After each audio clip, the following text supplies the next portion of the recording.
Good day, guys. Welcome back to this channel. So, if you have not subscribed, make sure you click on that subscribe button, like and share.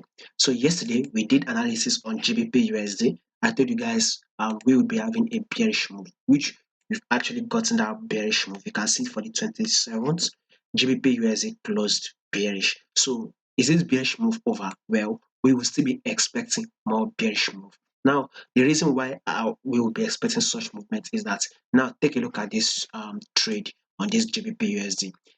Before you place any trade, right? Before you go ahead and buy or sell, you'd want to ask yourself one question and the question is, what is the trend for this movement that I want to trade? Is it an uptrend move?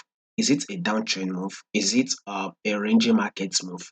So you clearly can see that this GBPUSD is an uptrend move, right? As now we can see a movement after that uptrend move has been made, right? We are kind of seeing like a pullback, if you want to call it, or a downtrend move, right? Which will not last, just a little bit of a downtrend move that will be made before we continue. That's our uptrend move. That is what I want you guys to know about GBP USD.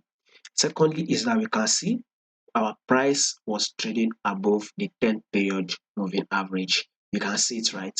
It was previously trading above the 10 period moving average, but right now you can see this move is trading below the 10 period moving average. And you know that once the price is below the moving average, then definitely it is a sell, right? You would want to sell till it actually gets to a next level where price very much likely to react at that same level. So this is the level that I am watching out for, which is a level of 1.19. I told you guys that I would want to see this GBP USD drop to this level of 1.19 before we continue that our bullish move on GBP USD. So basically, this bearish move or this drop, right? I don't think it is actually over yet. So let's see if this GBP USD will actually give us a bearish move for the next day, which is for the 28th of December, right?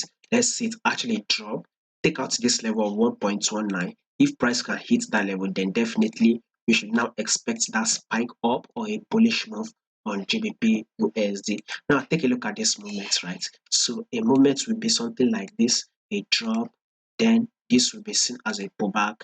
Here will be seen as a drop, a pullback, right? So we are now expecting a new drop that will be made. So this new drop, which will be the last, impulse move downward before we continue that uptrend move on GBP USD. Full trend is bullish move, but as at now we are on a pullback level. You can see that pullback level. You can see that this is an uptrend move, but this price is playing a pullback level, which is kind of like bearish. And I don't think the pullback is over, so we should kind of trade with it. And now that should take us to the 4-hour time frame. So we clearly can see that this 4-hour time frame is a bearish move.